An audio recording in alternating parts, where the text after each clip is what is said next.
This is Papa Smurf. You're listening to Our Lifestyle, the podcast, with ODB and the Mayor.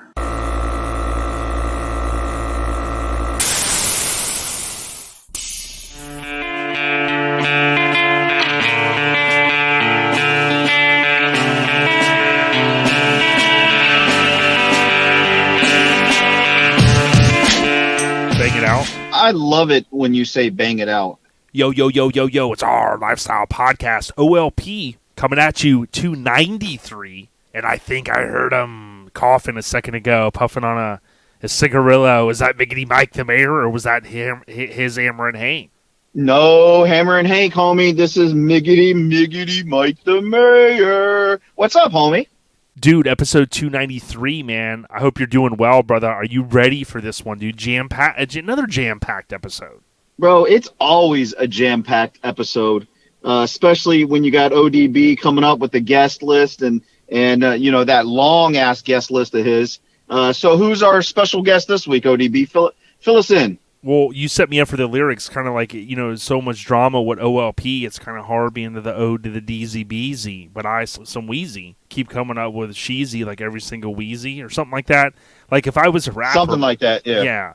Yeah, that verse right there might tie into the trivia question this week. I don't know. It could. So. But Mike, this week you just asked the number one, the big question. Who's the guest? This week, I am proud to announce it's going to be Stuart Daigle from Mike. Which company? Well, let's see. Our boy is Mr. KIK now, so definitely look forward to hearing that story. Yeah, and what show is he behind, him and his awesome wife? Well, actually, there's two of them, but the most, the one pretty much everybody knows is Last Resort. But, hey, guys, don't forget he's also got that Parks and Recreation now as well. Yeah, Parks and Rec. So, yeah, Stuart Daigle, he's been on the list a long time, and this is one, like, I'm so excited to kind of check off because, not only is one of my severitized brothers, he's a good dude, good family guy. You'll hear all about Stuart Daigle. And he does also, I want to remind everyone, listen through this episode, he's going to provide out a coupon code. They have a lot of cool stuff. We'll talk about it. I don't want to get too far ahead, but just stick with us. He's going to give out a code that you can save some money if you want to order some of their merchandise.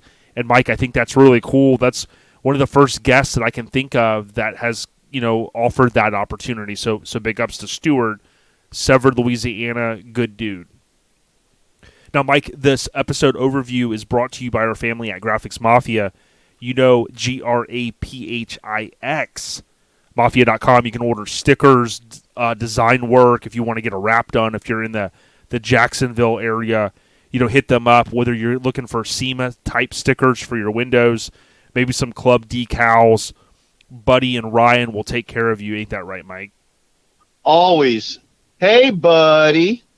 Now, as we transition into the last episode recap, I do want to stop and remind everyone, last week we talked to Lauren Miller about Scraping the Coast, the 20th anniversary. And Mike, I don't know if you can believe this, got to cut this promo right now.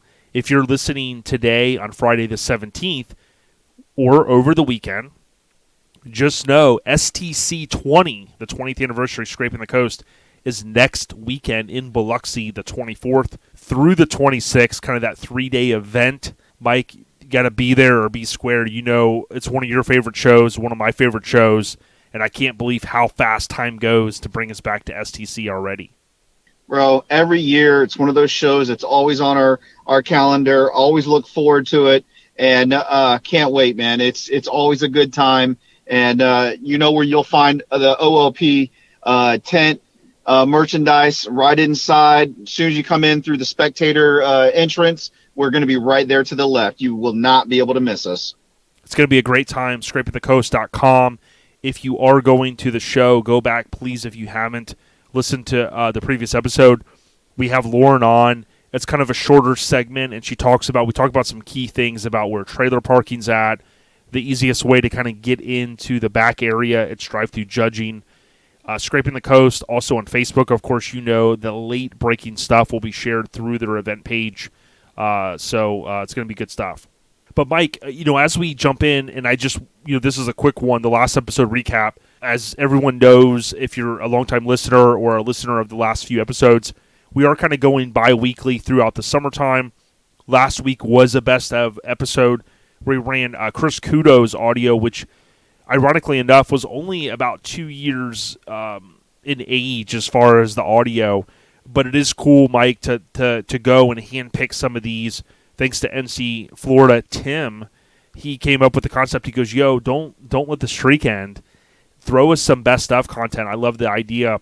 And Mike, it was a fan favorite. Chris Kudo is a great guy. And remember, we met him at Mini Nats, not this year, the year before. And I had to introduce him to everyone as the OG, triple OG from like the late 80s, dude. And he's such a good dude. Yes, he is. And it was definitely a pleasure meeting him. And the stories, man, they don't stop, bro. They don't stop. He's got plenty of them. So if you guys ever get a chance to talk to Chris, meet Chris, he's got stories for days. That's for damn sure. Yeah, and I won't go into it a lot this episode, but I've always wanted to go to the Warner Brother Ranch in California. That's the off-limit Warner Brother property, not the normal backlot tour. And I was talking with Chris the other day in text, and he called me and he goes, "Yo, man, if you decide to come out," he goes, "I worked there 7-8 years." He's like, "I can get you on there, more than likely, no problem." So I'm going to try to work that in. There's some news about that whole property that I'll talk about maybe next week. But he's always looking out, and just a lot of good people, man, including all of the Down to Earth crew. So big ups to them. Last episode recap brought to you by Lone Star Throwdown. Mike, Lone Star Throwdown, that's in what city is it in Texas? I can't remember. Bro, we make that trip every single year for the past, I would say, 5 years in a row now, smuggling illegals. Well, I'm sorry, smuggling Ryan. And this year we included Scott in on that smuggling. Which they're not going with us next year. I mean, dude, we need space. Oh, yes. We've already cut them out, huh? Yeah. Well, unless they pay, like a couple $100 a piece. Oh, now we got to make them pay. I got you. No. I totally understand that. Bro, it's in Conroe, Texas. Conroe, you guys, Texas. Yeah. Yes. It is a show if you guys have never been. And these guys are mini truckers. They started out as mini truckers, and they want more mini trucks. So, guys, let's get the mini trucks out to LST. Let's do this. Yeah, set your Siri reminder or Amazon Alexa or Google Assistant, whatever you use these days. Set the reminder for the beginning of August. That's typically when the pre-registration will open. And as Mike alluded, Radar, he has said, "Yo, Jay, if we can send any message, Jay and Mike, please, please, please reinforce we need more mini trucks." So I'll be making a video to kind of highlight, Mike, on top of it, the awards they give away are just insane by Phil Built Design. So I'm looking forward to next year. Rain or shine, we always have a good time, of course, at Lone Star Throwdown.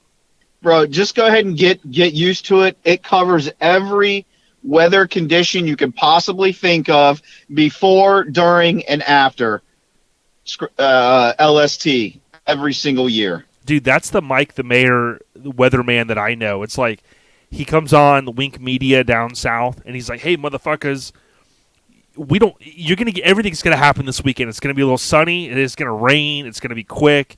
It's gonna be done. You might get a big thunderstorm, dude. You're done, right? Just cover it all, Mike. Done, finished, no more. It's out of there." All right. So next we got the general updates, Mike, and I just we didn't get a chance to obviously leak up last week. It was more just that best of episode.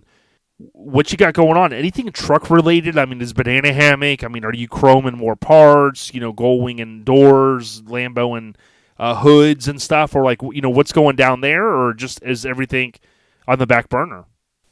Well, bro, right about now, it's that time that we are just getting ready for Scraping the Coast.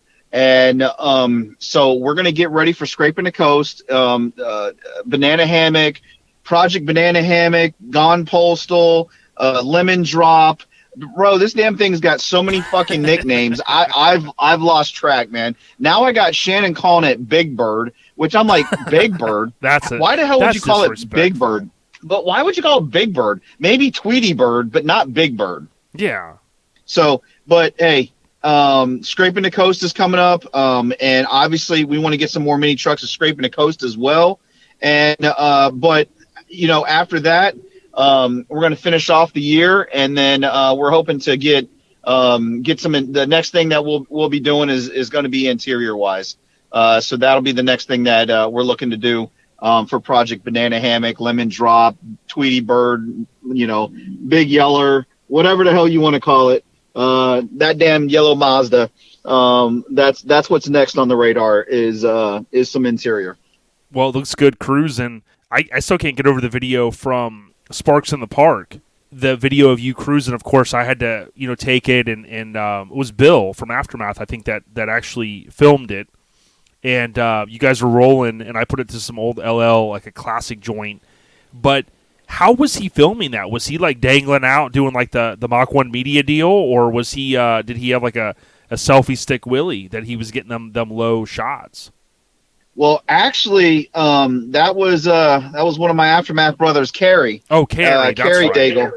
Yeah. Bill was actually driving his Tahoe, and then my buddy Keith was filming him and his Tahoe, Kerry's Tahoe, cruising, and Kerry was filming me cruising.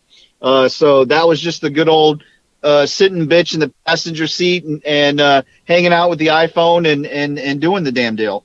I like it, dude. It came out good. You passed then you fell back a little bit, so it had. I mean, dude, if I was directing it, I don't know if I could have directed that scene that good. It was a good one, man. We did good, man. We did good that day. Yeah, Banana Hammock was looking good, man. So good stuff. But well, hey, talking about Mazdas, bro, congratulations on you joining the Mazdog crew.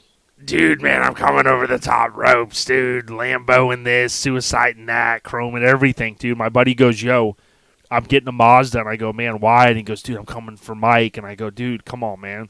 He goes, well, listen, let's team up on it, We'll start chroming stuff at our house, and you could go after Mike. And I said, yeah, I don't want to kill a friendship over a trophy, Because, I mean, you and I, like, we might have to go head-to-head at a show, Yeah. No, we'd hate to do that.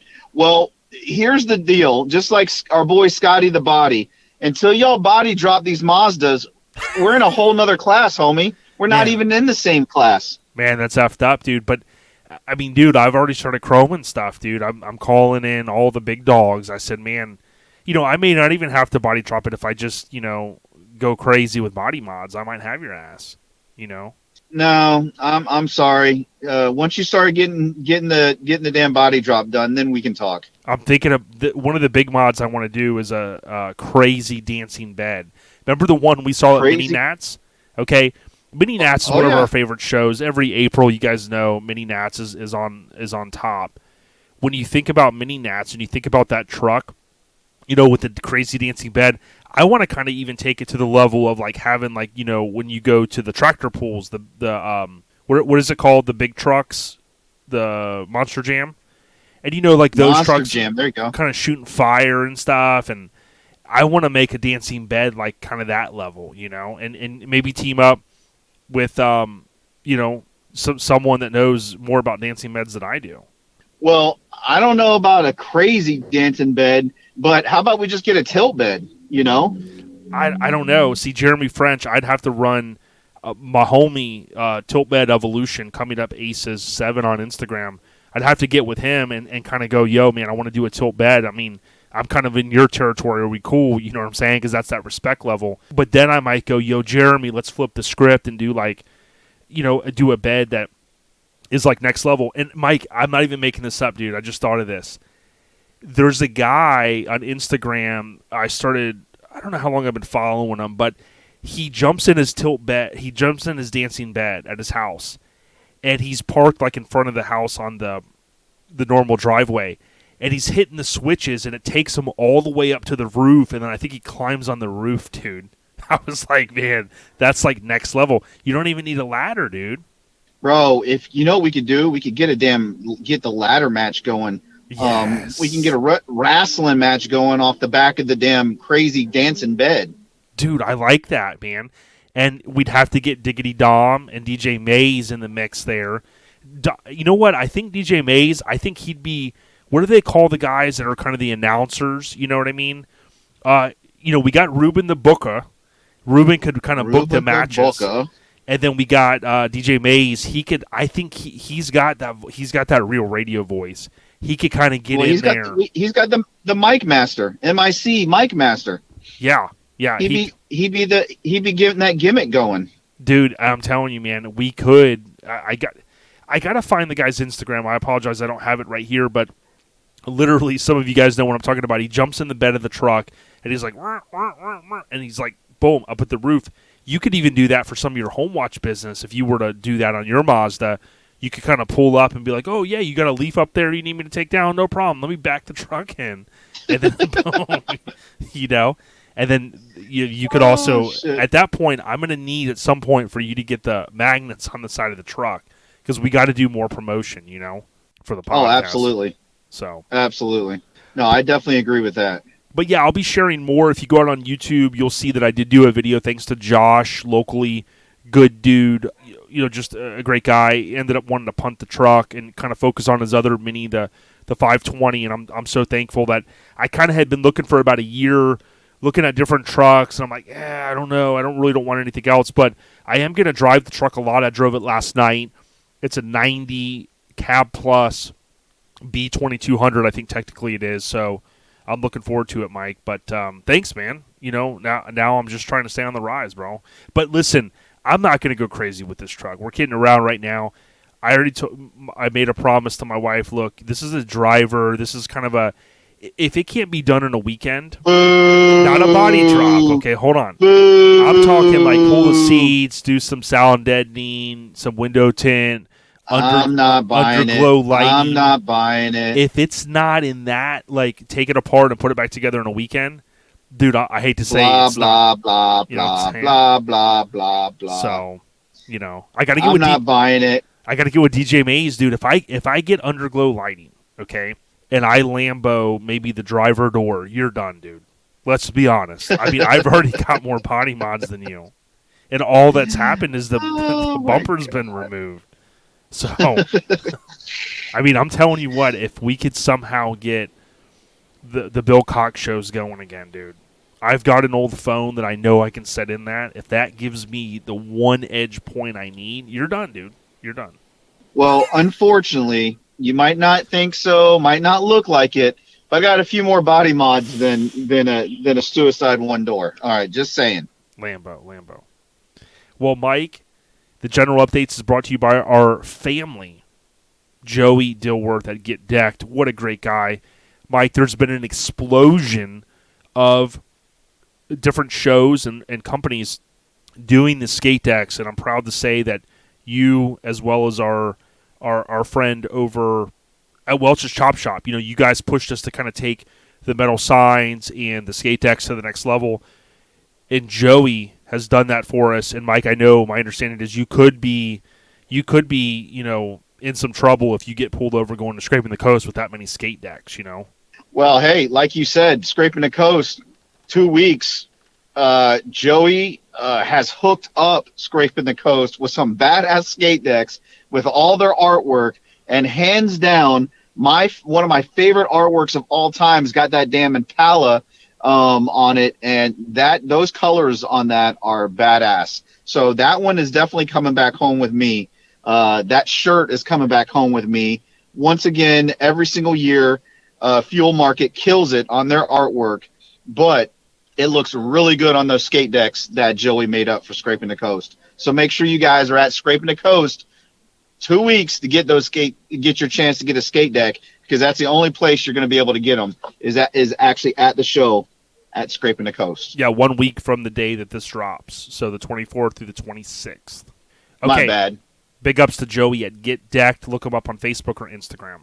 So, Mike, next we got the trivia with Mike, and I got one question. Are you ready, players? Are you ready? Bum, bum, bum, bum, bum, bum, bum, bum, bum, bum, bum. Now it's time to get serious. Okay, so in 1993, so it kind of ties in. We're going to bypass 92. We grass past 9 Deuce, even though last time we did 2 questions. In 9 Trey, This rapper comes out, debut album, sells 802,000, almost, let's call it 803,000 copies the first week, which at that time was a record for a debut artist drop. Fastest selling album ever until, of course, Marshall Mathers comes along and released the Marshall Mathers LP in 2000, right? So that was 7 years later. But this artist comes out, right? He came out about a year before on another guy's album, and he killed it. It's one of my favorite songs of all time. So he comes out, and he drops a song, and he's like, basically the song is kind of like who his name is, you know. And then he hits us with a couple other singles, dude, talking about, it ties into the lyrics that I use at the very beginning. So think back to 93, dude. One of the music videos, his mom and dad aren't home, and they have a party at the house. And that was a classic video. Of course, he's wearing a Penguins jersey in the video, and everyone's like, well, dude, you're from California. How are you going to be rocking a Penguins jersey? And that's just in that era when that's what rappers did, man. I mean, it just blows my mind that, first of all, that a rapper would be wearing a hockey jersey. You know, that's the first, like, thinking that you're lying to me, because I mean, what rapper would be wearing a damn hockey jersey? Because I mean, do they even watch hockey? I don't think, man. I don't think so either. I figured it'd either be a basketball jersey or a football jersey, but I mean, I'd even think that they'd wear a baseball jersey, but a hockey jersey.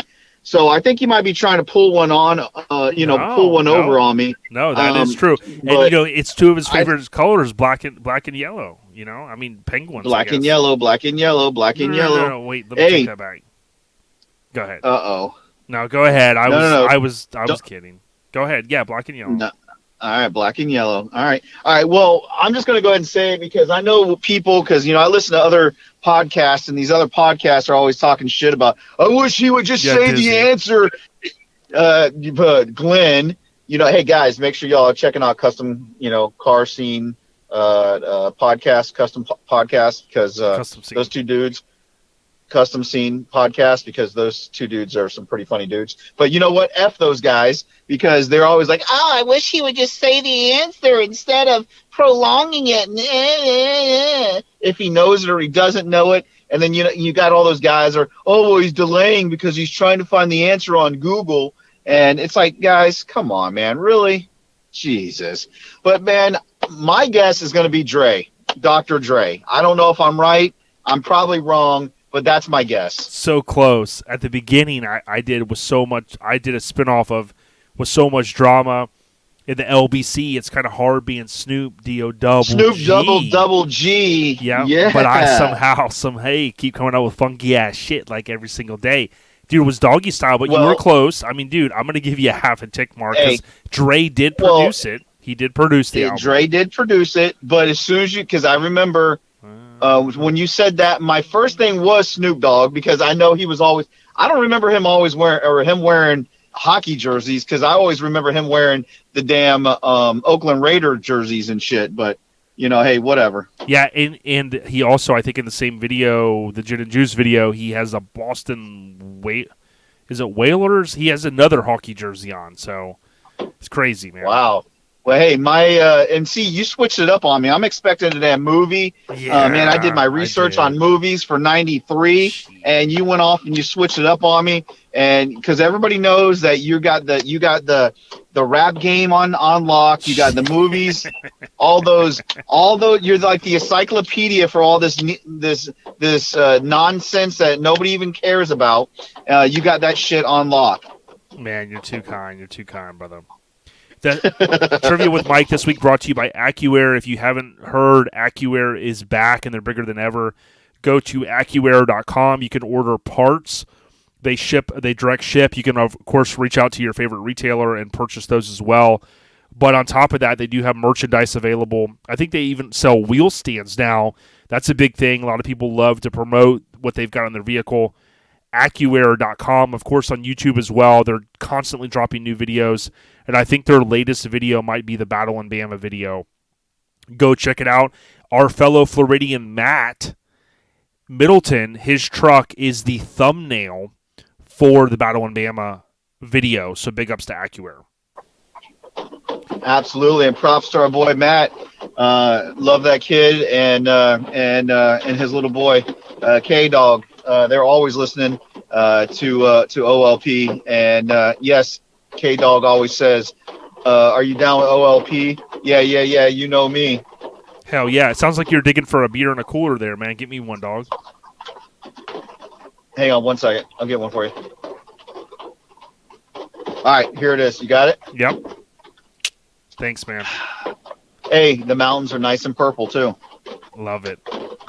So what can is that? If I was to tell you that, what can is that? That's a Miller Lite. Bitch Come Ultra. on, dog. Sorry. Seriously? Bitch Ultra. Bro, it's your shit-ass Coors Light that you always drink. Shit, man. Look at that. I even give... Look, you do trivia by Mike and make fun of me. You had it in a koozie, so I couldn't see it. The beer that you drink, and you can't even answer the damn question about the beer that you always drink. Well, you had it in a koozie. I couldn't see the thing. I had it in a koozie. Well, you should know this, man. That's your Coors Light shit that you drink all the damn time. Well, the scene updates, let's go ahead and jump in here. A couple things I saw, Mike. Joe Bernardo, the OG RA member, he had gotten into, of course, he had Joe Millionaire truck, which Fester had for a while, and then Get Lucky still has, I believe. But Joe Bernardo, he is back in a mini truck, and he says, well, today was work on the truck day. He's got a little Toyota with a camper shell / top, or whatever you want to call it. And that's pretty cool to see, so I wanted to kind of share that. Also, Joel Cruikshank. Joel is a great guy. He parked in our booth at the toy drop last December. He was telling us then that he's going to blow his truck apart, and I'm going, dude, your Toyota's so nice. Why are you going to do that? Well, on June 6th, he said, hey, it's finally a roller doing a stock floor BD, of course, and, repping NC. So it's pretty badass to see that truck coming together.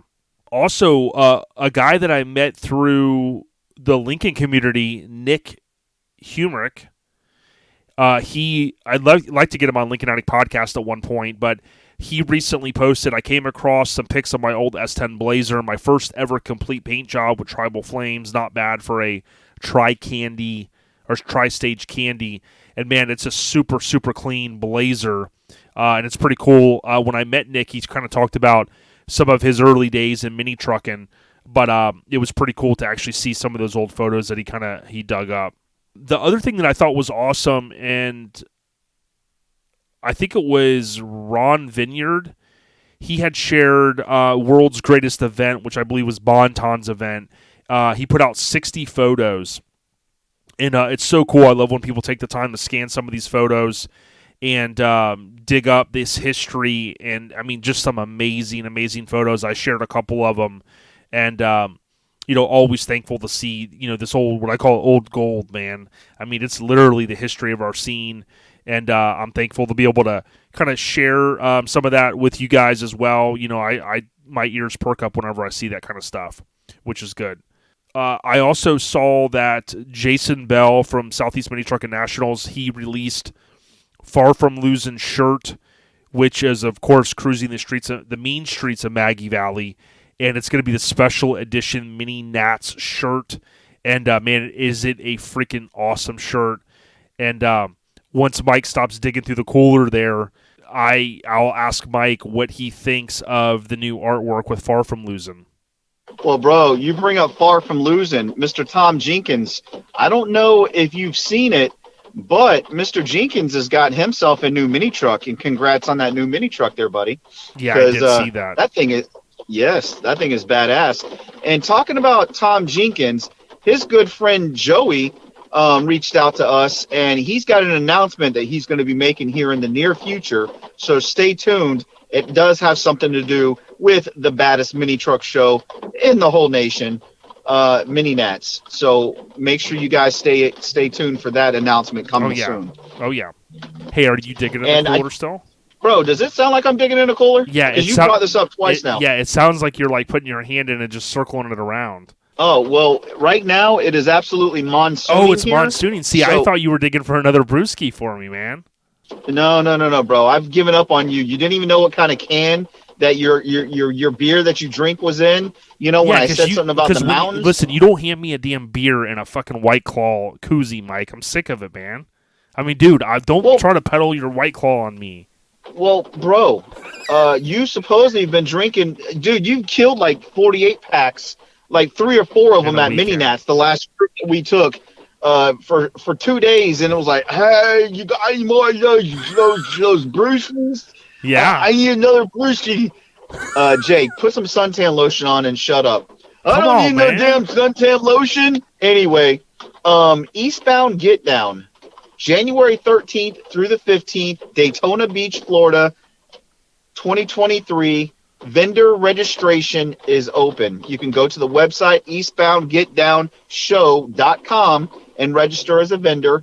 We'll get right back to you as soon as you put the application in. And then the pre-registration will open up August 31st. Yeah, looking forward to it, man. It was a great time last year, January next year. Now, listen, Mike, I'm going to draw the line in the sand. If there's a good if there's a EGBD, if there's a good football game on that weekend, I may not be there. Eastbound. Hey, it's all good. So how about you just don't watch it, and then you don't have to worry about your Packers losing? No, how about that? How about you shut the you know what up? I heard you about rip the damn TV off the damn restaurant wall because you were so pissed off because your Playboy quarterback couldn't bring your team back to win the damn game. Don't be mad when I pull a trophy from your show and you don't get one, bro. Oh, bro. Hey, my name ain't Scotty the Body. I don't get upset when I don't win a trophy, okay? Oh, speaking of that, the new Street Trucks, I wrote a little write-up about Scotty the Body. Believe it or not, he literally is in the write-up. And it talks about his truck, and how he thinks he's so cool now because he's got graphics. Yeah, it's in print. Hey, dude, talking about graphics, it's so funny. We brought up both of these guys in the same episode. Did you know that Matt Middleton beat Scotty the Body for best paint at Made of Steel? Dude. And they haven't talked to each other since? Yeah, well, they've been at, I think they're in a, what do they call those, a tiff? Yeah, they're definitely in a tiff. And domestic dispute. Well, I think Scotty the Body actually has sent out a message to Matt, Matt Middleton, and he offered to pay him to meet him in a Hell in the Cell cage match with the dancing bed deal. No, I think he's pissed because, bro, he paid all that money for that paint job, and then Matt beat him out for best paint at Made of Steel. Damn. Yeah. Well, Feltham Fab, he's causing problems everywhere. Well, dude, supposedly Feltham Fab is going to be the guest referee. Nice, dude. Like the old the clay deals on MTV. Remember that deathmatch, celebrity deathmatch? Yeah, celebrity deathmatch. That's the question for next week. Hey, I'll forget. Last scene update. Mike Spice. Got to give a huge shout out to my brother from another mother. Just a great dude. Mike Spice from Wisconsin. One of my Packer backer homies. Day one. Yeah, he actually came down. He actually came down for Eastbound Get Down. Thanks, Mike, for coming down to Eastbound Get Down. We appreciate that. And make sure this year you get yourself a shirt, bro. We do the pre-order with the sweaters, with the zip-ups, all that good stuff. I want to make sure you get a shirt this year. He waited too late, waited till Saturday, and he didn't get one. So I felt bad about that. Yeah, and he bought me a Packers shirt and a pin, like just good dudes. And, man, I had a good time hanging out with them. They went to Slamology 2022, and like I tell people, if we don't cover a show on here, please someone or the show promoter reach out to us. I'll add it to the calendar. Like, I hate seeing when, like, there's a show that may not be on our radar, and I click on Facebook, and I go in there for a minute, and I'm like, oh, damn, there was a show. Like, I didn't even think about that. So, believe me, as much as we keep up with everything, I mean, there's certain shows that I just can't remember all of it, so I always tell people, reach out to me, let me know. But Slamology looked like it was popping off, and I'm glad everyone had a good time.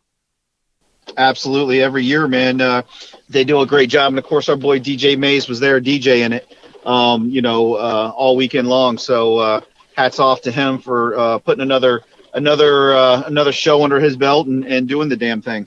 Yeah, no doubt. Before we move on to the next segment, I also want to give William, which I call him Bill, from Camp and Drag, a huge shout out. He mentioned on June 1st, shirts are killer again. Of course, Graphic Disorder did them. The team knocked it out, as they do every year. And I tell you what, Camp and Drag, I went to the show before. It's an amazing event.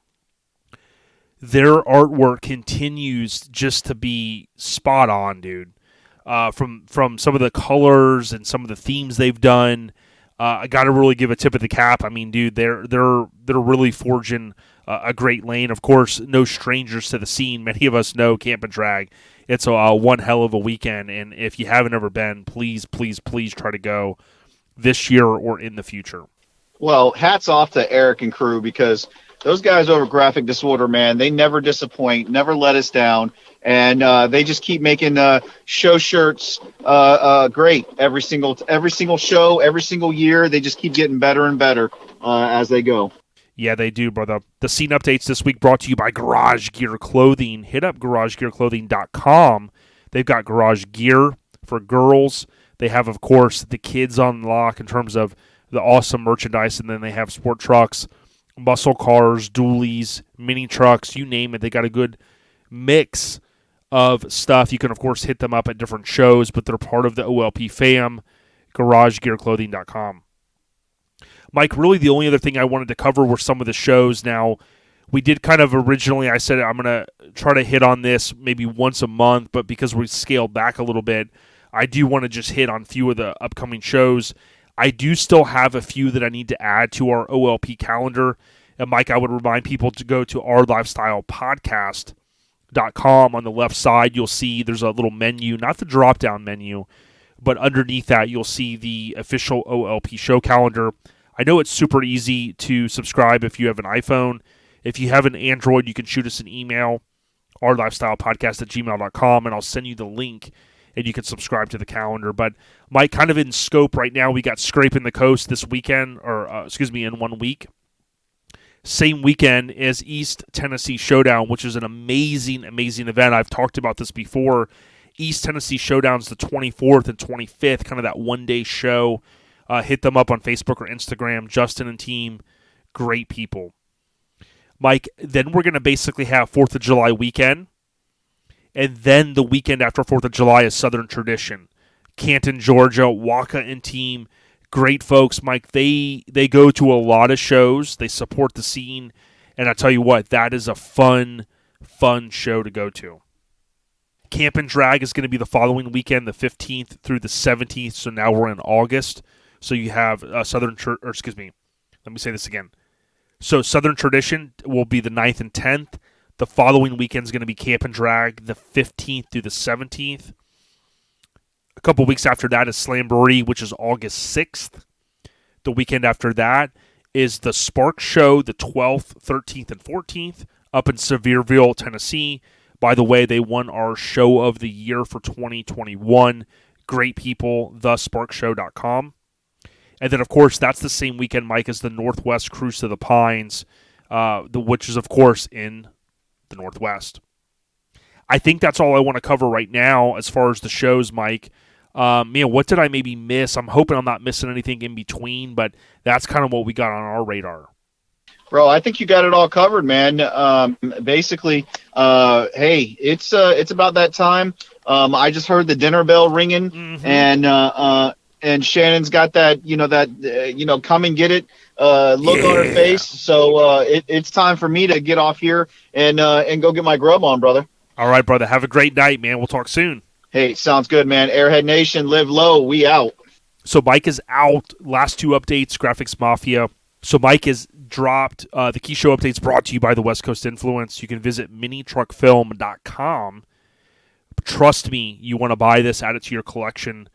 The Blu-ray or DVD, very fairly priced. And you can go to, again, minitruckfilm.com and order that. Radar produced it. Executive produced it as well. He funded the entire project. There's a lot of West Coast legends and different people throughout the scene, including some that we have lost, including Steve Stilwell. Rest in peace. Last two segments, the podcast updates is one of the last two segments. The only update that I had that I'm going to share is just reinforce we appreciate everyone that has participated in the pre-sale of the Time Machine merchandise. The merchandise did ship, and I blasted out an email to everyone that participated in the pre-sale. Once Mike gets those, him and Shannon will bag and tag, and they will turn them around as soon as possible. The goal is to have everything shipped by the beginning of next week. So there is a federal holiday on Monday, so nothing's really going to go out, I think, from a movement standpoint. But as long as they get everything bagged and tagged and turned around, I think Tuesday is going to be the latest that the stuff will go out to you. So by mid to late next week, you should have your stuff. And again, thank you so much. I know for me, the waiting period between when the pre-sale ends and tallying those numbers and getting them to brand and paying for the order and then having them shipped, that's like a few weeks. And, we always advertise 4 to 6 weeks. It could take a little longer. Typically not more than 6 weeks, but, usually around a couple weeks. But again, thank you so much. If you want to get in, there's only a few things left. It's ourlifestylepodcast.com. We do also have some shirts on sale for as low as $10, which is the mini Truckin isn't everything. It's the only thing. That's one example, but go out under shirts and you'll see as you kind of go through there what's on sale. All right, so those were the podcast updates. And then lastly, the Airhead Nation updates. I want to just kind of go over a couple things that I've seen that are great news stories here. So Joey Dilworth, his son turned 19 years old. Happy born day, buddy. A few short hours, and they were going to the beach. This was earlier in June, so very, very cool stuff. Happy born day to Joey's son. Next, we got Adam Johnson, great dude, great supporter of the podcast. Happy born day to his best friend, his wife, Crystal Johnson. She's awesome. That's a great family. They've been supporting Mini Truckin' since the 80s, and they're always on the rise. Next, you got Jeff from Mini Garage. Check out his YouTube channel, Jeff Roseberger. I hope I always say that right. And then Hannah had graduated. So I would say to everyone, this is that time of year, it's dads and grads time. So, if you've got someone in your family that's graduating, support them, go out to that graduation and, let them know that you support what they're doing. And, so big ups to Jeff's daughter. This one was a cool one. Sean Patrick had mentioned, I want to wish my awesome, amazing wife, Donna Mahaney Patrick, happy anniversary today. Hard to believe it's been 3 years. Great post, and love seeing it. Speaking of that, just a few more. I did see a friend of ours, Chris Schmidt, of course, been on the podcast, longtime mini trucker, 19 years ago. Jennifer Schmidt said I do. So congrats on the wedding anniversary. A bunch of good people right there. This is another good one. Phil Fowler didn't get a chance to post last night after the ceremony, but congrats to my beautiful daughter, Emily. She has become such a bright and wonderful young lady, and I'm so proud. Dude, nothing makes you feel like you're old when you see your homies and their kids graduating. Congratulations, man. Phil, I know it's a great feeling, dog. Adam Tarbox says, I can't believe you turned 6 today. Where is time gone? And he posted some photos of his son. And big ups to Chandler. Adam, great supporter of the podcast. Thank you so much, homie. Gender reveal. These can get a little crazy, and I love that Lauren Miller Bentz. You kind of heard that little celebration right there, I think. They did a gender reveal, and it came out blue, so big ups. We love everything that you guys got going on in your lives, and thanks for coming on OLP last week. Thanks for all the support with OLP.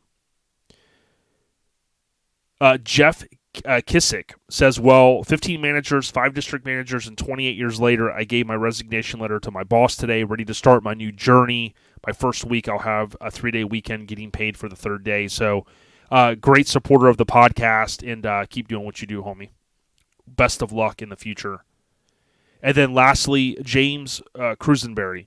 Great supporter again. He says, he made some food that his wife would make before she had passed away. And every time I see his posts, I know he loved his wife so much. So, to Terry, may she rest in peace. Those are the Airhead Nation updates for this week, episode 293. These updates are brought to you by our family at Hammered Weekend Wear. You can visit HAMMERD weekendwear.com. They've got some of the new merchandise out that they recently launched, which includes Dangerous Waters, Chad Luke's amazing crew cab Tacoma. They also have the Sequoia, which is the Dave Schulman Toyota Sequoia. They do have some refreshed hats and stickers as well. Of course, the stickers go hand in hand with their different shirts and the logos. They still have some of the Dr. Jekyll and Mr. Hyde. And then don't forget, if you want some banners, I recently picked up the Chad Luke banner. Tip of the cap. I got to ride in Chad's truck. How awesome was that at Mini Nats? Love the dedication of it. We've talked to Chad several times. He's a good dude. But if you want banners, you have to go under products and banners. And the way they do their banners is once you land on them and you select it, you then have to select the option, and they have all of the banners listed with the different names. So their banners are bigger than ours. Who says size doesn't matter? But with Hammered Weekend Wear, their banners are a lot bigger. So they have them. They're 40 by 36. Huge. And that's pretty cool if you've got the wall space. I know I'm getting to the point where I don't even think I can hang any more banners once I get everything hung up. But I might start hanging them on my roof, because I know Hank would appreciate, all these planes that fly over our house coming to Tampa. If they look down and they see that hammered banner, maybe even Hank up there hanging out, I know where they're going to purchase. They're going to go to HAMMERD, weekendwear.com. Don't forget, in about 6 months or so, they're going to open, I believe, for next year, the open enrollment, and that will allow for you to get in the only brand out there that we know that does a T-shirt subscription. By locking in the reduced rate, you basically get all of their shirts sent. So they got 6 times a year. They do a launch. They got 2 shirts per launch. So you get 12 pieces of apparel. I think you can even do tank tops. You could do a T-shirt if you want to select. And of course, all of those will come in that same category. So if you pick like a hoodie, it's going to be more money, but you'll get all of those in a hoodie, T-shirts. You kind of get it. So hammeredweekendwear.com. Big ups to the homies. When you order, let them know that OLP sent you. So we covered a lot in about 15 minutes or so. I want to roll in now. I think you guys are really going to enjoy this audio from our homie, Stuart Daigle from KIK. He's a good dude. Stick with us till the end. Stay on the rise. And then next week, we'll hit you with another best of episode. But the last thing I'll say is this, okay? Even though I always look at dates, I kind of sometimes forget what's right in front of us. And today that we're recording this is Flag Day. All right, so I posted about that. But also what I want to let everyone know is this Sunday. Okay, so I kind of forget to look at the big holidays. So you have Father's Day is Sunday. So for all the fathers out there, kick back, relax, do the stuff you want to do, whether it's wrenching or swimming or kicking back with a cold beverage. And then I also know that Juneteenth is this weekend as well, which I think is observed technically on Monday. So there's a lot of history out there about that if you want to look into that. But Father's Day, everybody kick back. Juneteenth, that is going to be a 3-day weekend here in the U.S. And then basically we'll work a 4-day week. We'll work a 5-day week, the 27th through the July 1st, and then it'll be another 3-day weekend because Independence Day is July 4th, and that, of course, falls on Monday this year. So 7/4 of 2022 is another holiday. So with that being said, everybody, again, have a safe weekend. Stay on the rise, and we'll hit you with another one. Don't forget to check out Lincoln Attic Podcast. That's the other podcast I do. Gotcha.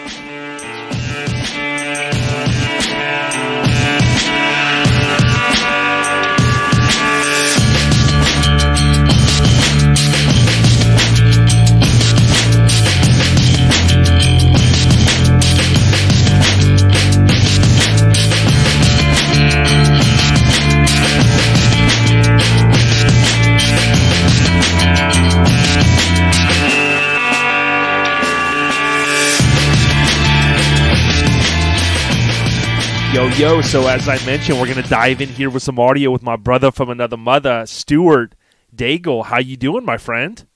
Doing good, Jason. How about you, man? Dude, things are good, man. It's always good to slap hands at shows. I've really wanted to have you on for some time now man, we got a lot to talk about, but why don't we just start a little bit and you give a little bit of background about, who you are, maybe where you grew up and that type of thing. Absolutely. So,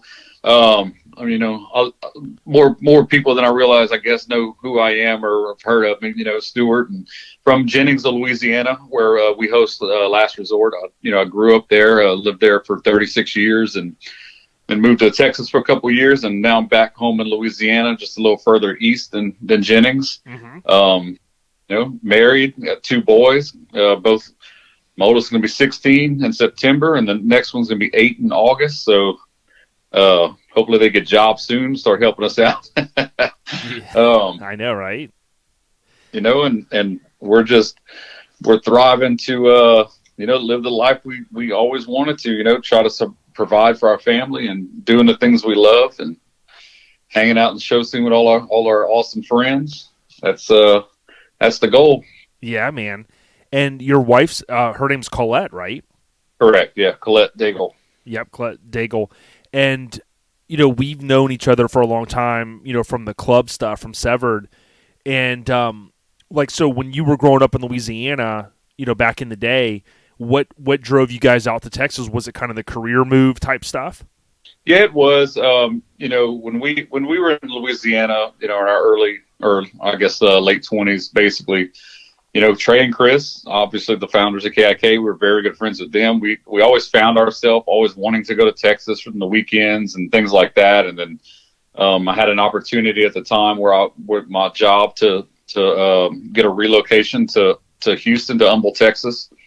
And we took it. It was a life-changing experience for all of us. We moved away from, all of our families back, in Jennings and the Lake Arthur area, which we have big families. So that was a pretty shock for us. We always had a lot of help with our kids, and we had to get out on our own and figure things out for the most part. So, but we realized after a couple of years there that, Louisiana was really where we wanted to raise our family, and we ended up getting back there. Or getting back here, I should say.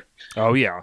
Yeah. And a lot of us, we like to kind of live maybe kind of where we grew up, because it's, I don't know, it kind of feels like it's home to many of us. I know I live very close to where I grew up. I remember when I was younger, I heard a statistic how a huge portion of people do tend to live where they kind of grew up. And it's probably changed a little bit now, because it seems like people do move more often. But it sounds like that's your home base now, and it doesn't sound like you're going anywhere.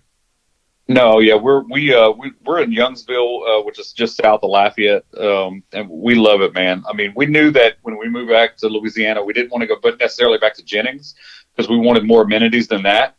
And I've always liked this area. I used to work in this area, so that was our goal, and it worked out for the best, man. We we went all in and moved back home, and now we're only 55 minutes away from family. We got a ton of friends right here, some really good friends, so it's working out for everybody. Hell yeah, man. Now, when you were kind of growing up back in the day, we're not too far off in age, like, did you find yourself, like, getting into cars and trucks, like, you see the local kids rolling, with loud stereos or mini trucks, like, what was that hook that kind of brought you in to the automotive world?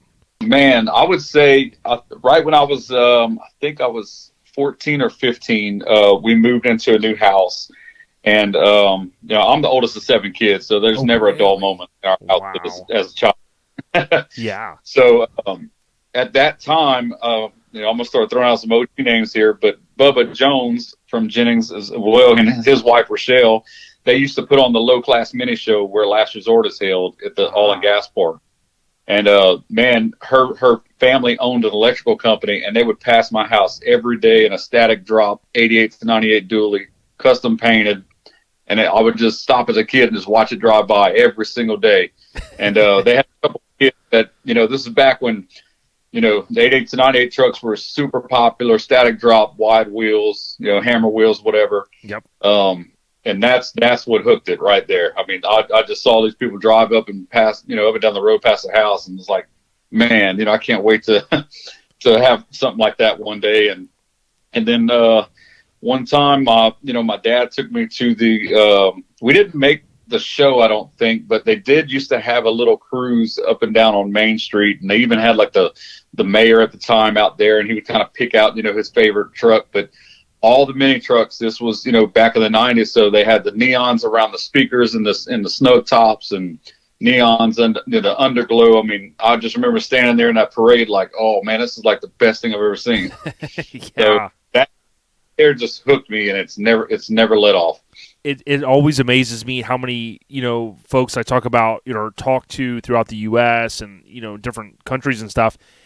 A lot of us can trace back to that first truck or that kind of first memory of when we got hooked. And, for some guys, it was the stereos, it was the loud stuff. Other guys was like the bikes, rolled right into the trucks. But, I remember even Tim Davis from RA, when he came on, he talked about being kind of a young buck and seeing a truck, or seeing a kid see his truck, going, man, like stopping his tracks, and a lot of us, even me, it was like going to the grocery store. You probably remember that as well, like looking at video game magazines, and then, oh, here's a truck magazine, and you start to get closer to 16, and like that was like the thing that we loved. No, definitely, man. I remember buying mini trucking magazines every time we'd go to the grocery store. I still remember, man, we had a big old, Econoline 150 Ford van, and all the kids are screaming and going nuts. I'm just sitting there, reading the mini trucking magazine. Hell yeah. Yeah, my parents had a van too. Remember those days. Now, when you think about those memories, right, and then you start thinking about, like, I remember reading Mini Truckin' magazine back in the day and Truckin'. But then when I kind of got to 16, like my dad wasn't a guy that really wrenched on stuff. Like he had his 59 Apache, but he had sold that in the early 90s. And, we didn't really have an area to go work on stuff. So like my friends, they had cars. So I ended up, my first vehicle was a car. And I always said, man, I want an S10, but I don't know how to do anything, right? I didn't really have tools and stuff. So what did you kind of, obviously being the oldest of many siblings, obviously, money's probably tight and stuff, but did you find like one of your first vehicles being a truck? No, unfortunately it wasn't, man. Yep, I remember going by car lots and would see nothing but like Mazda B2200s lowered with a big spoiler on the tailgate. And, man, I begged my parents for it. We just couldn't do it. So I actually didn't get my first vehicle until after I graduated high school, and I got like my cousin's hand-me-down Mazda 626. Four-door car, but that didn't stop me, man. I like heated the springs and lowered it, threw it on some chrome, painted it, did stereo. I spent all the money on everything except putting a new AC in it, and I was sweating riding around, but at least it looked cool. Yeah. I know my first vehicle was a car, and it was like the AC didn't work right, but it was like it had some sounds, it had an alarm, and I was like, man, I was on top of the world. But it is crazy how even if we end up in something that maybe didn't fit our personality, or we had fun in it, we kind of strive to have something else, and for me, I remember going to the truck shows in the late 90s and just going, man, like I want to have something like this, that's what my goal was. Did you find yourself like after you turned 18 and like lower in the car where like you hit local shows and stuff like that?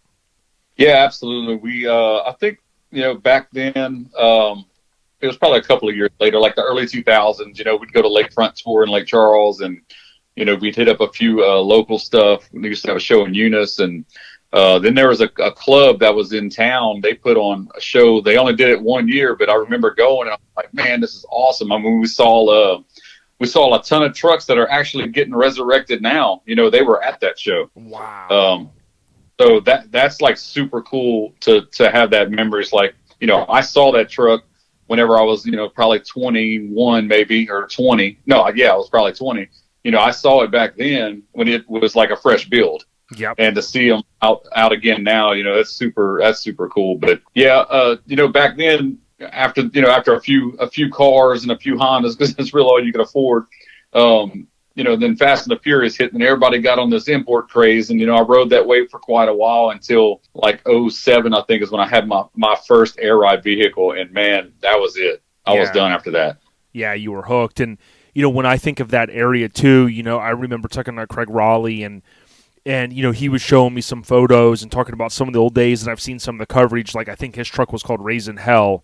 And there were just, like you said, a lot of those trucks that had the Texas tails, even kind of into Louisiana, and it was like that style. So it's got to be pretty cool, like you said, to have, seeing some of those trucks that you kind of even remember that are etched in your mind that are still kind of making a comeback and being rebuilt. Yeah, absolutely, man. And at that age, of course, all of my friends at that time, we were all in the cars, and they had a little more nicer stuff than I did, but we all wrenched on everybody's stuff. Oh yeah, that was the thing about it. So it was some good camaraderie and a lot of learning and things like that. But it's cool, man.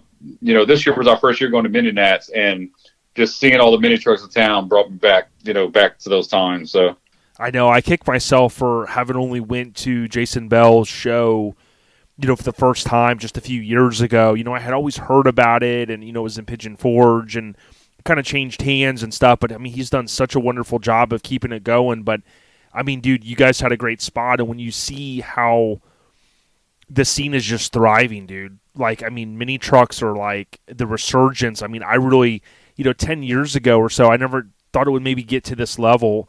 And now with, kind of how expensive things are and stuff, it really hasn't stopped. People are still, finding their passion and getting out there, and that's a good thing for the scene. Man, it's funny you say that, because I was thinking about this today, how, I remember just a short few years ago, people were so worried about the scene and what was going to happen to it. And, I never see it that way, because we're always out doing something and seeing people. And, but I was just thinking of how the vibe right now is just amazing and thriving. No matter what is going on in our country, we have this lifestyle that it doesn't affect it. Yeah. You know what I mean? Yeah, we're gonna have to work harder for the money to do things, but that's not going to stop us from doing it. We're still going to do it. Yeah, and there's so many talented people. Like, I always joke, like, I don't really, I'm not a fabricator. There's a lot of things I can't do when it comes to cars and trucks. But like, if you think about guys, like, there's a guy in the truck scene I met, Madu, like, hardworking dude, but he also can fix anything, right? And there's so many people out there, and that's one of the things I remember when we were younger. A lot of us would help each other out, and I'm seeing kind of a resurgence of that, especially in Florida, with people helping each other.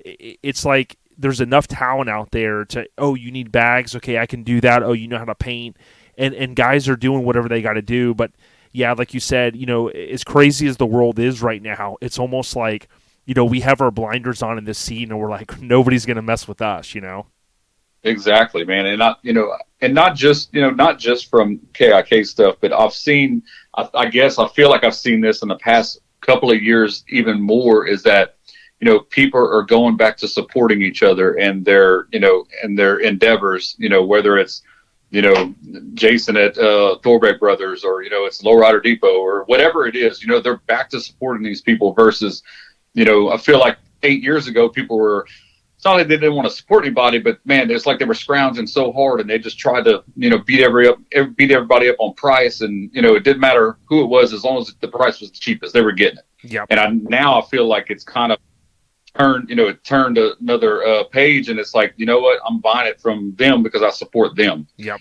They're acting our scene, and that's what we want to see grow. So it's a really good feeling to see that. Yeah, I couldn't agree more, man. I mean, well said. Now, you mentioned Trey and Chris earlier, and their name is synonymous with those three letters, KIK. I was kind of curious, right? I know a little bit of the backstory.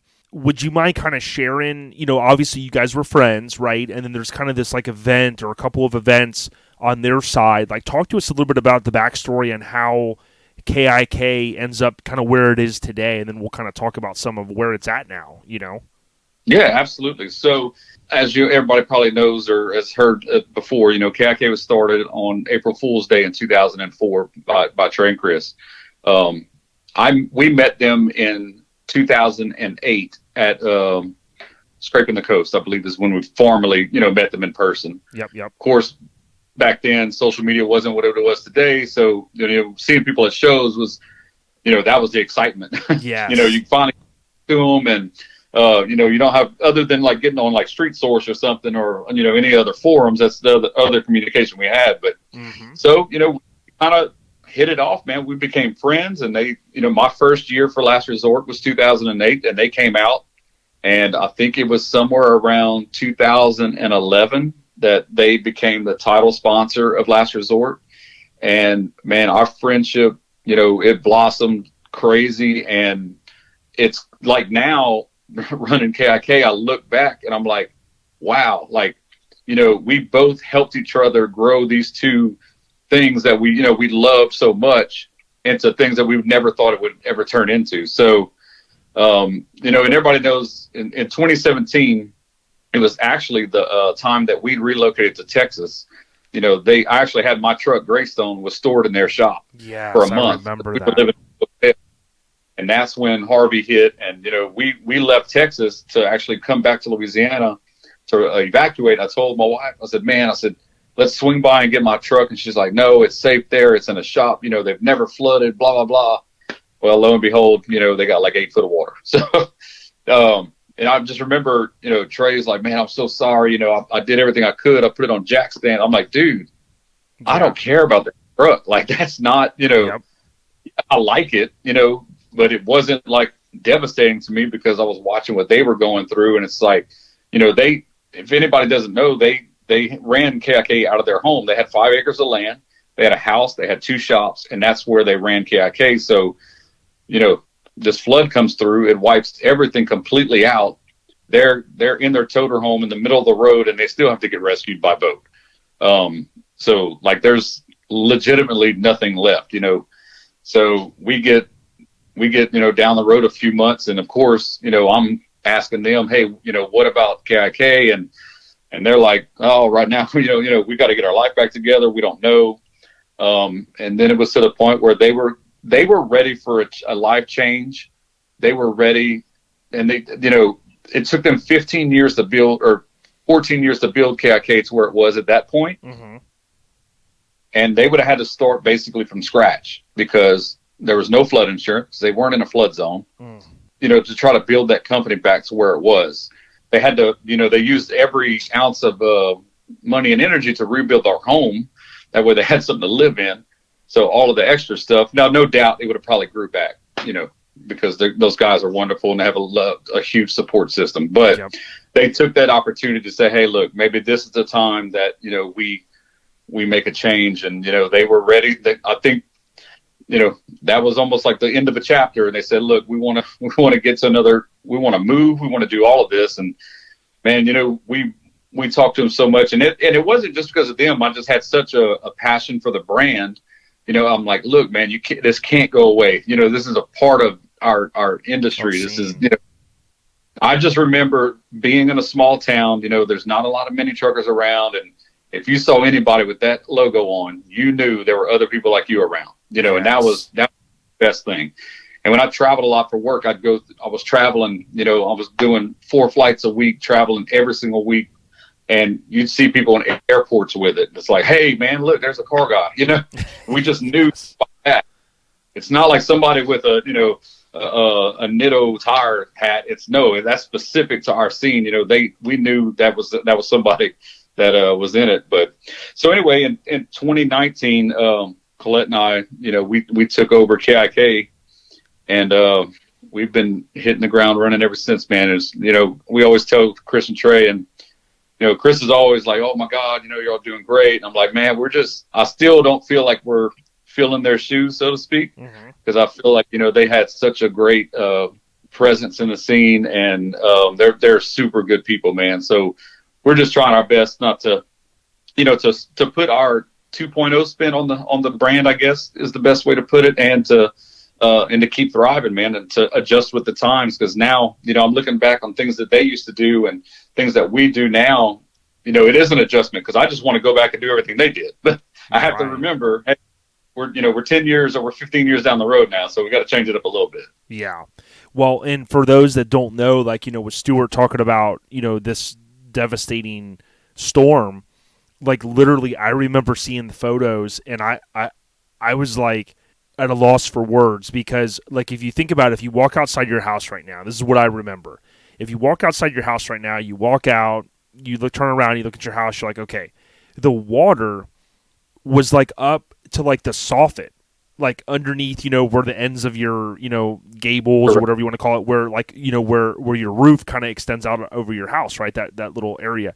And literally the water, I was like, it was almost like someone took the house and threw it in the ocean. Like it was that, like, I mean, there was nothing left, right? I mean, drywall, I mean, everything is just gone. And it was like, I was sitting back as like, an enthusiast in the scene going, dude, like, good or so for right. Yeah, it got like a foot from their eave, basically. I think is what it was. Yeah, it was like literally like that, and it made me unfortunately think of like Hurricane Katrina. And I mean, I remember when that storm was just so big, and I was, I think we were getting our windows tinted on my wife's car, and my son's, I think his birth date was coming or whatnot, or his birth was coming, and it was like, I remember looking at the TV going, dude, like New Orleans is going to be gone. Like I just couldn't believe that, and remember all the rain and all that stuff. So yeah, I mean, when KIK, when that storm, and it was Harvey, right? You said? Yeah, it was Harvey. Yeah, and it just, I mean, it decimated, and and for those that don't know, remember they also had the toter as well, and that was like totally gone.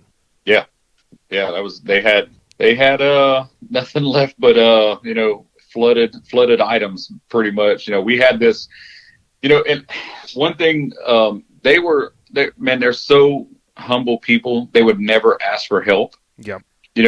People were reaching out, by the hundreds to want to do stuff for them. And I just remember, they were like, no, we got it. And even for that following year, that year at my show, it was my 10-year anniversary for Last Resort that year. Mm-hmm.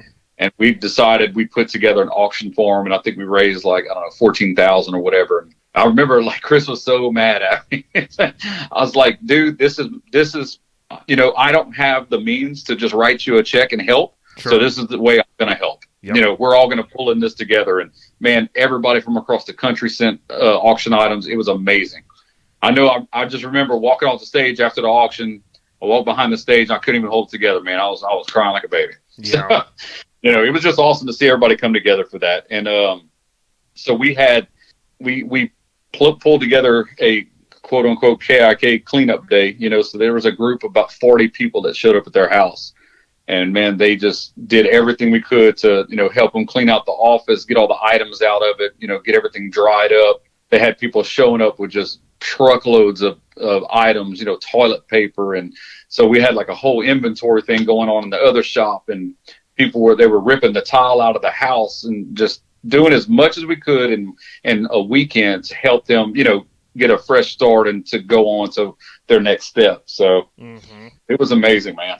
Yeah. And I think that's how, we've seen the importance of like kind of crowdsourcing or people helping people out. Like, many of us go through life and we kind of think, man, we've been fortunate. We don't really need anything. But like even Sean Rose and what they're doing and what you've explained and some of the things you guys did to help spearhead with the KIK help, people like Chris and Trey probably, they were, normal Americans are like, hey, we hustle, we work hard, we don't really need anything. And then when something happens, it's just like, you're like, man, now we need help. And if, they're like a lot of people, like they don't like to ask for help. So it was cool that you guys stepped up and did all that.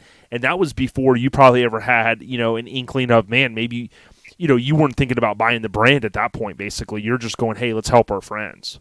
No, absolutely. Yeah. I even begged them to our first offer was, hey, look, they said they live in Northwest Arkansas is where they live now. Yep. And, That's where they said they wanted to move. And I was like, well, cool. I mean, you do the online store from there. You can ship from anywhere in the country. Colette and I will hit the shows for you, at least to keep the brand, because we're already going. We're going to the shows already. Yep. And then it just snowballed into, they were like, what, guys, y'all have the same passion we did for it 15 years ago, and we want it to live on, Yep. So that's how we worked out all the details, and it ended up working out for us. So. Yeah, and they were always cool. Like I got a chance to hang around or be around them a little bit at different shows, and like you said, they had just a deeply rooted, presence in the scene. Everybody knew them. They knew a lot of people and things like that. So it's cool. It kind of reinforces, although, it was a tough news situation or a tough situation to deal with. I tell people too, like when, my mom's dealing with some stuff right now with, trying to get her roof done, and it's been raining a lot and things like that. But if you really think about it, like even in your toughest situation, even if you get older and you think back to that toughest situation you had in life, you somehow persevered through it. You didn't just give up and go, you know what, we broke down, let's just set up shop and live here. Like you figured out a way to get your vehicle fixed and get home, right, from that broke down trip or whatever. So to me, like the good out of it was like they did persevere through it, and now you guys, take over kind of the family, the fraternity, the brotherhood, how you guys spin it, and now you guys own KIK. Yeah, you're exactly right. We laughed, about 6 months to a year into this, and I look back and I was like, guys, you realize this is like we flipped the lives. Y'all are working like 9-to-5 jobs and just doing things on the weekend, and we're over here like busting our ass and working all the time. And I still wouldn't change it for the world, but it was just such a funny thing to experience. Yeah, for sure. Well, KIKstore.com, is the brand, and I've seen what you guys have done with the website and things like that. Why don't you talk to us a little bit about what the brand is? So if somebody's listening, obviously they know, they've seen it, but like in your words, how do you sum up KIK now?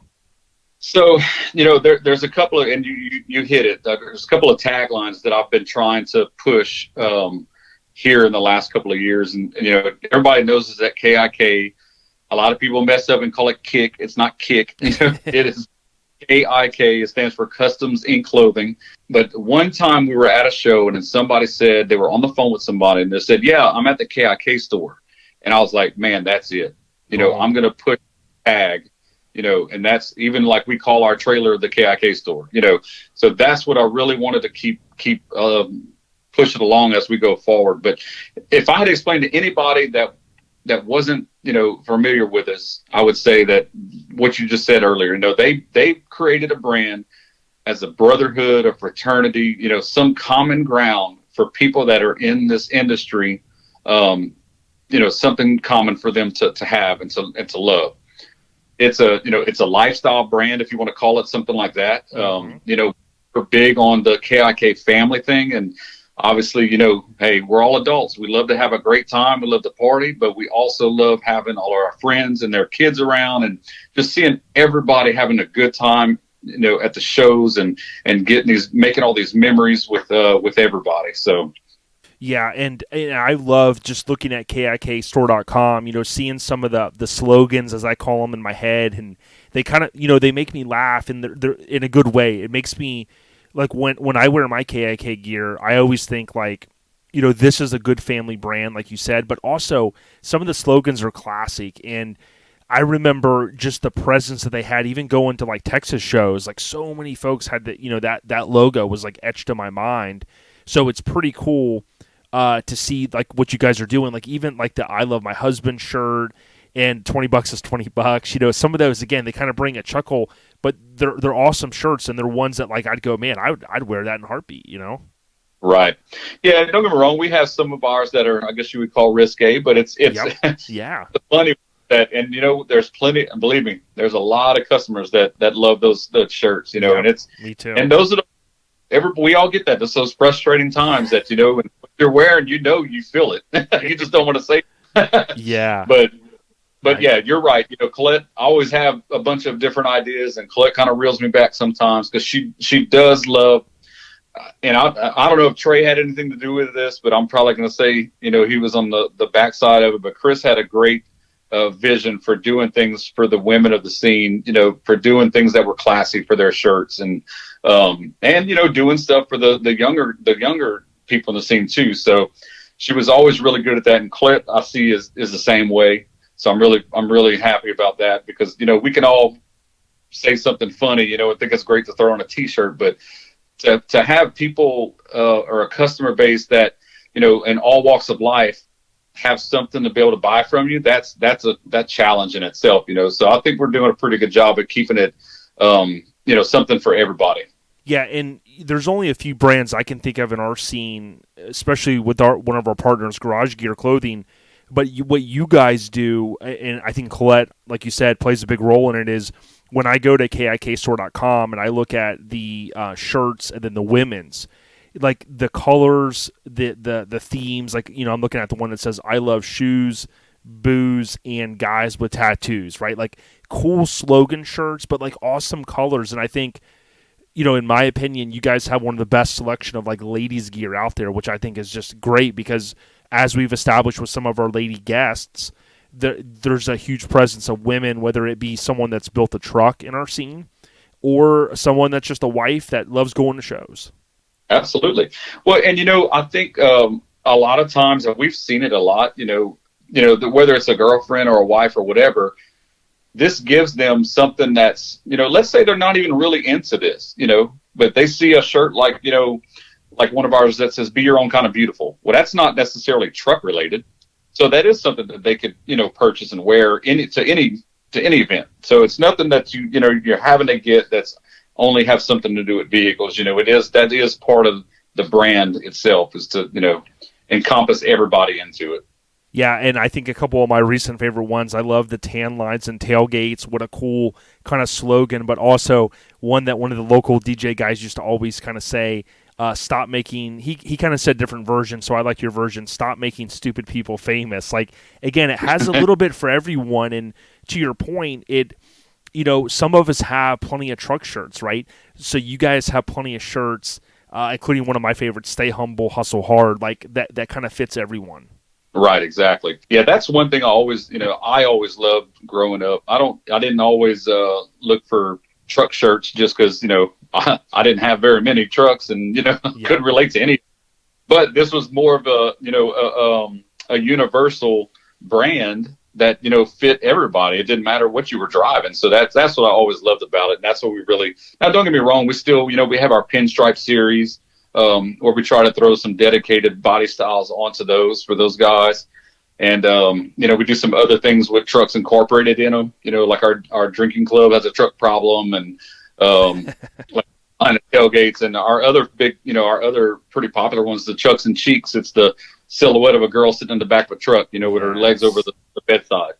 So, like I said, I mean, even with the kids, we're putting new spins for some of the older designs. We're kind of re-releasing them just in a new way. Like our future mini trucker, we use the power wheels this time instead of a hand-drawn mini truck.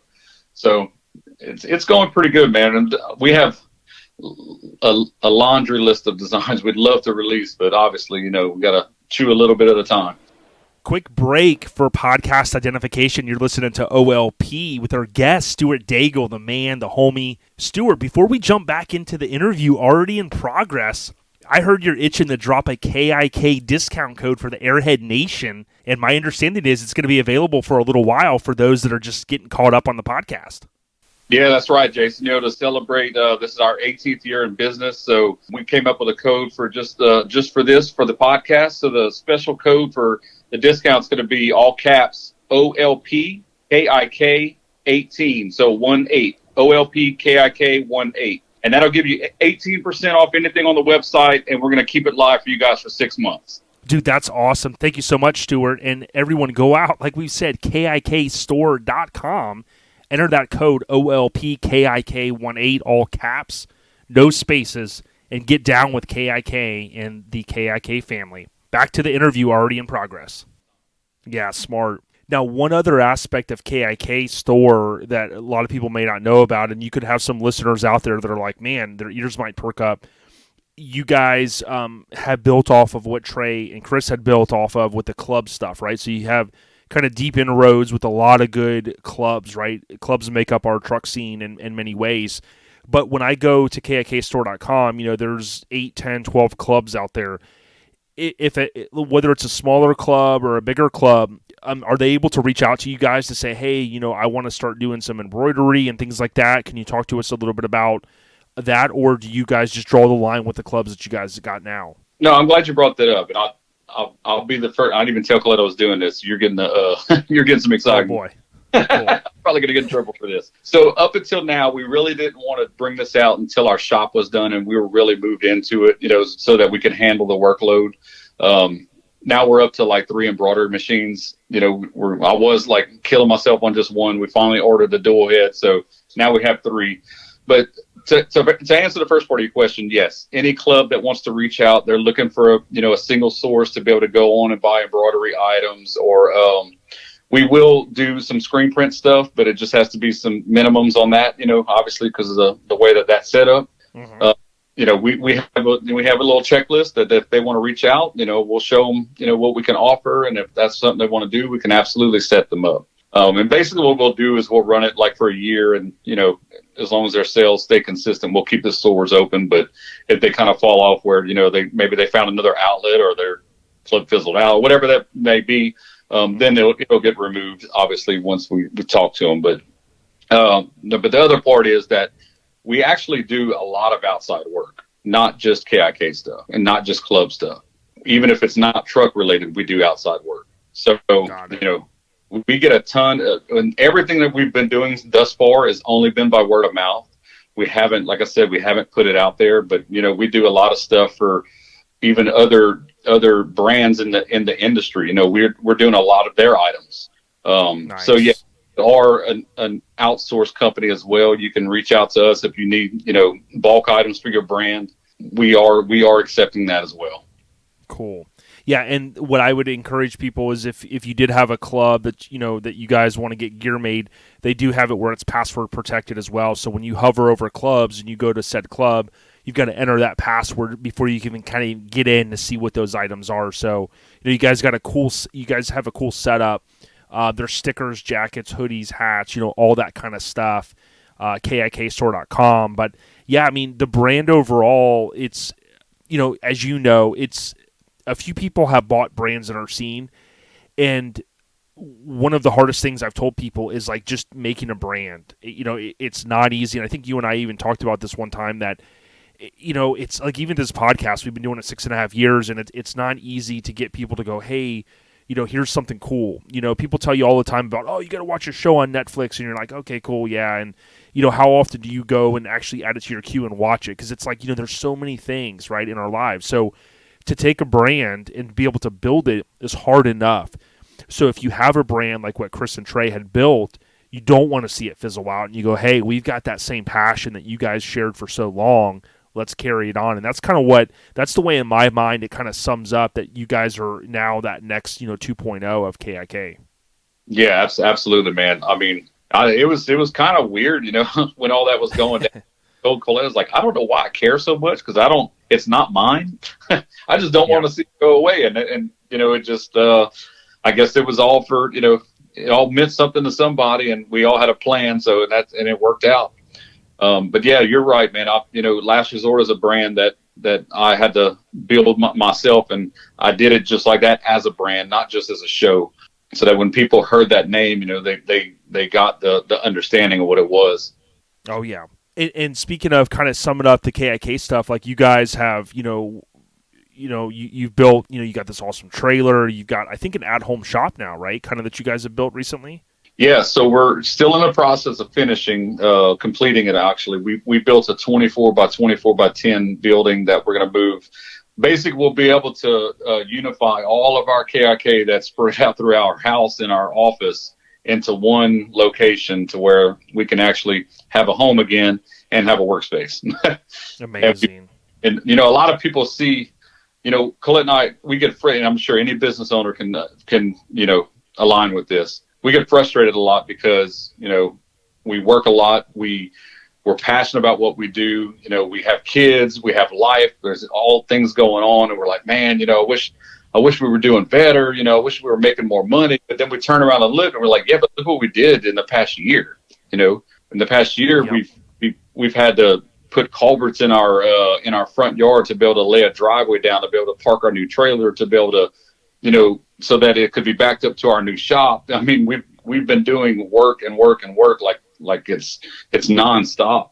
Then we built the new truck this year, so it's when we look back and think, hey, we are doing good. We're just we're building, we're growing. We have a lot of stuff. Yeah, and I would encourage anybody, whether you're building the vehicle or a brand or whatever, like what Stuart's saying is, you have to kind of stop and reflect, because I know sometimes it could be like, man, all the money comes in and it goes right back out because we got to buy more material, we got to buy more shirts, we got to do this, more equipment.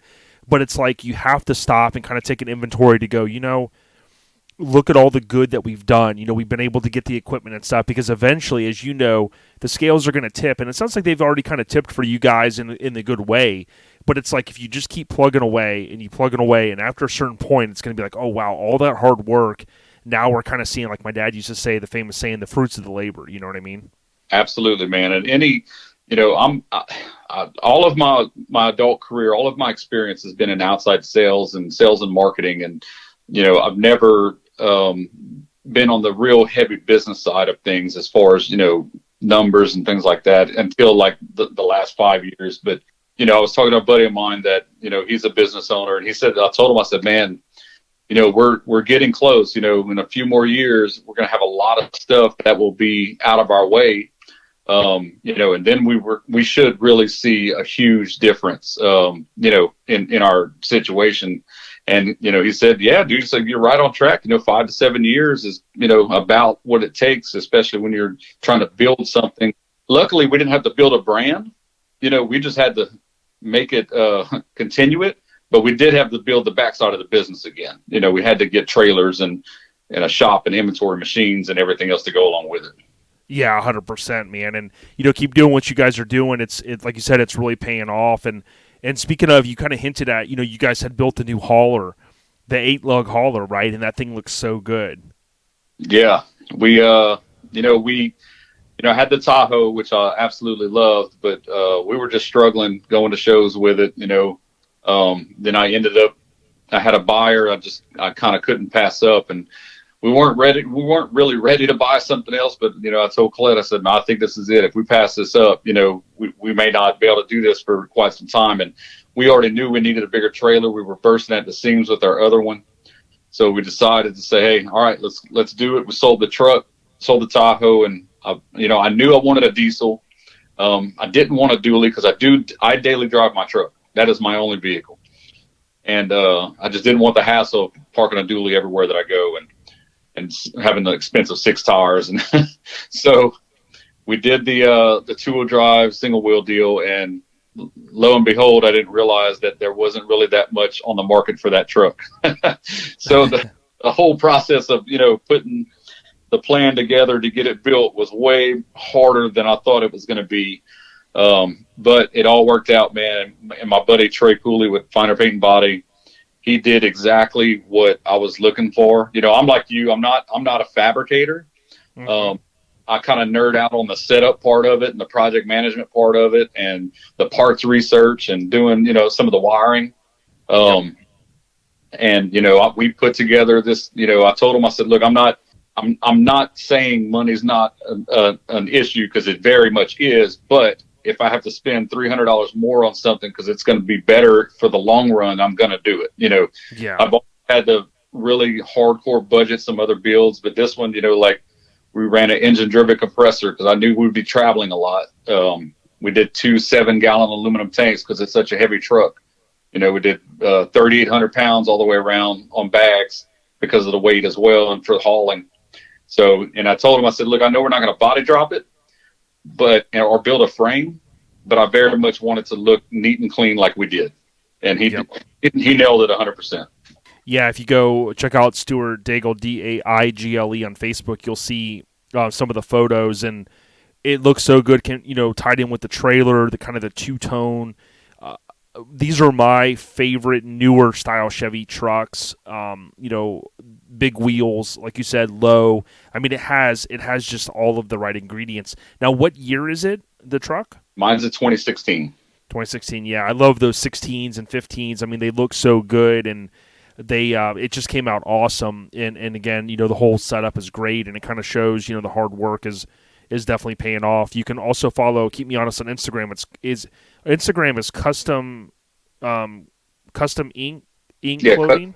Kustom Ink Klothing on Instagram. Yeah. Customs with a Z, ink, and then clothing with a K. Correct. Or Last Resort Show, all of the other stuff's on there too.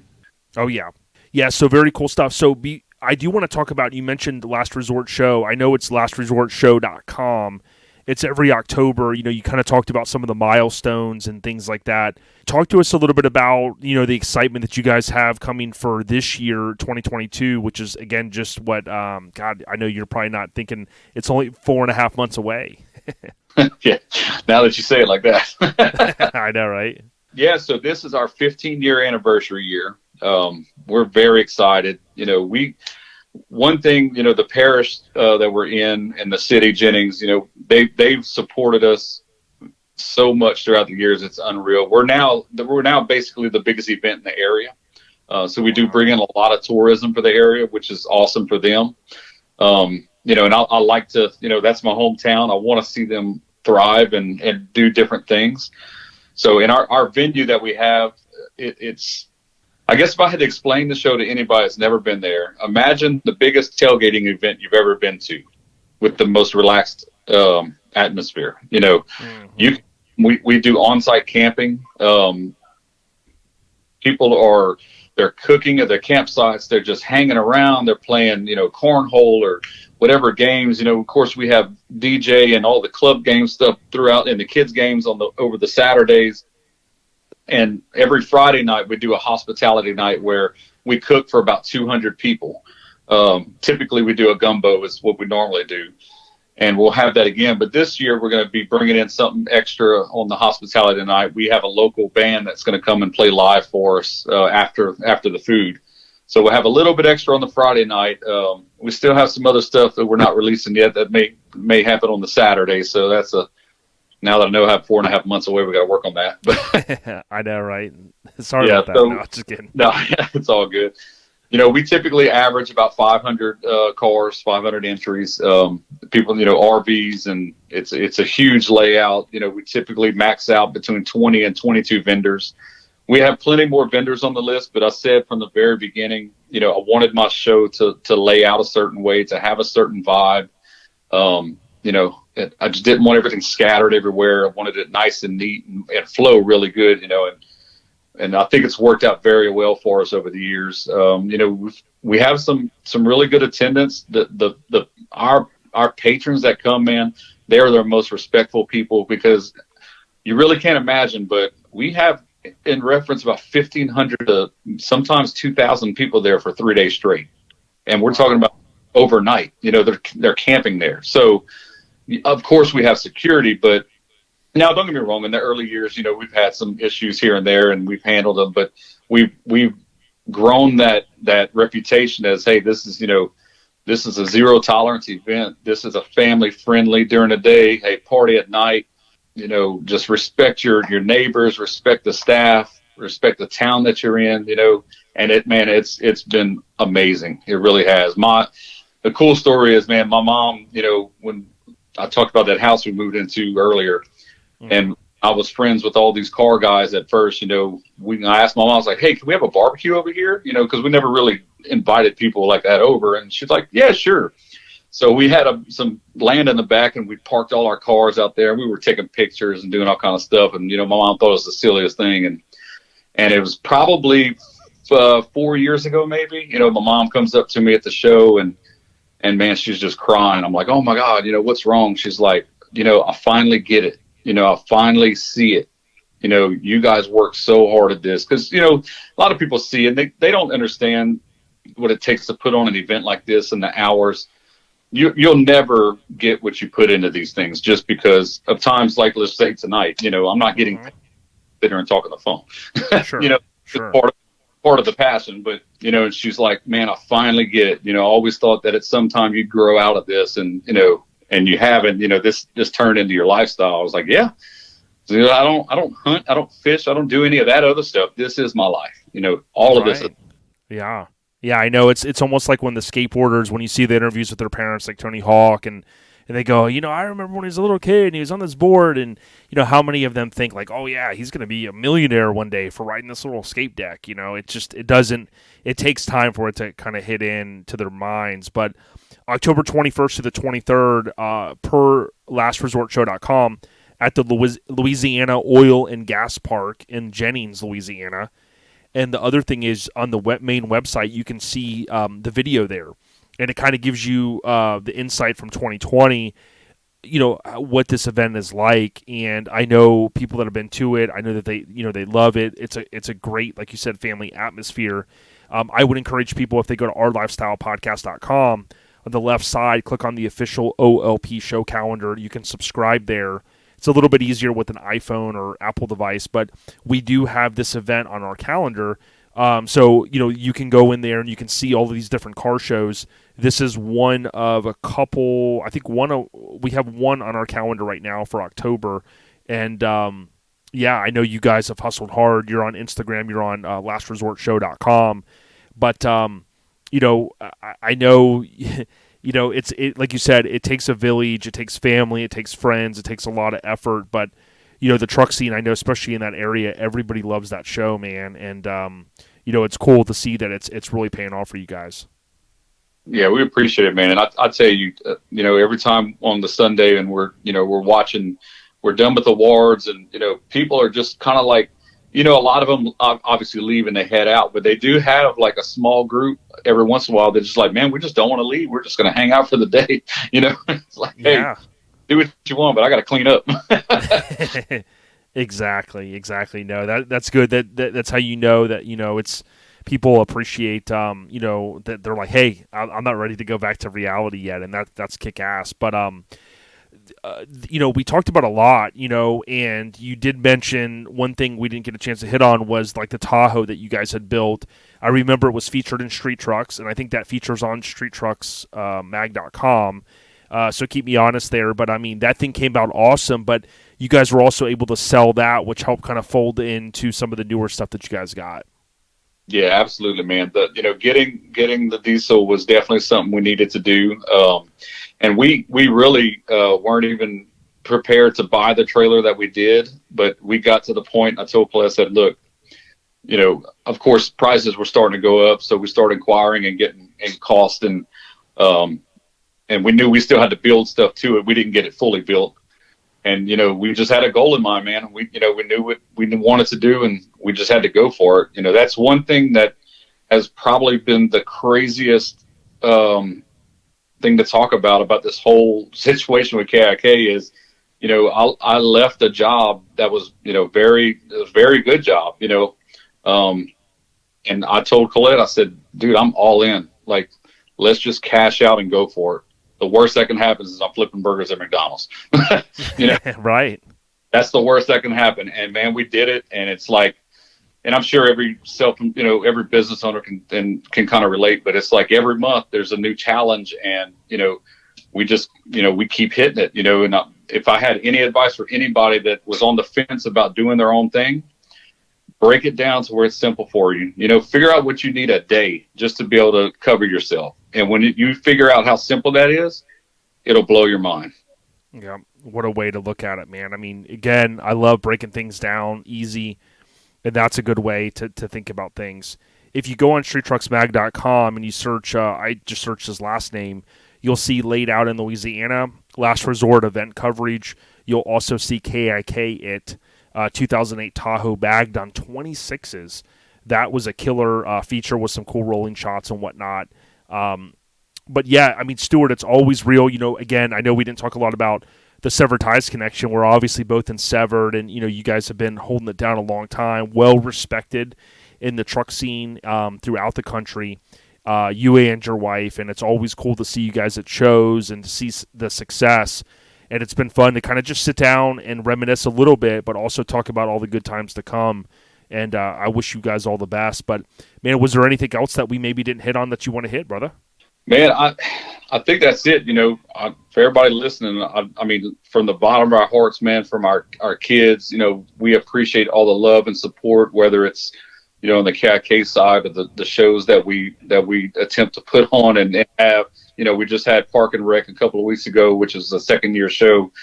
Trying to develop that, trying to feel it out and see what it's going to turn into. But, like I said earlier, the support that we have, we're very good friends with Lonnie and Crystal with Garage Gear and LST. And, it's so good to have friends like that you can, relate with and vent to if you need to, bounce ideas off of each other.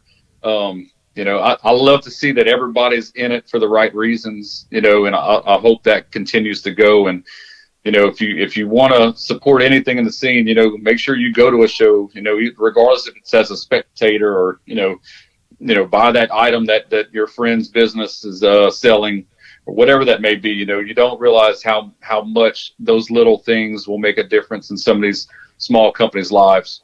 Yeah, I mean, mic drop moment right there. I mean, it's so true. And, you kind of get ingrained with the brand. You see how much they hustle. It kind of makes you want to go back and go, hey, you see him, buy a couple shirts, buy a hat, buy some stickers. All of that, like Mike and I said, just like on our last episode, we talked a lot about how, all the little support for a show, buying a show shirt, going there, maybe bringing some of the homies with some of the attendance. It all helps. But, yeah, it's a family affair there. Tell, Trey and Chris next time you talk to them, give them our best and from the Airhead Nation and OLP listeners. And like I said, man, we can't wait to slap hands again. We're happy for y'all's success and stay on the rise, my brother. We appreciate it, man. And I think we got probably 10, 11 more shows this year, so we'll be all over. You're gonna have me beat this year, I tell you that, man. But much love, much respect, and keep doing what you do. And tell Colette we said what's up. I will, man. Thanks a lot. We out to you.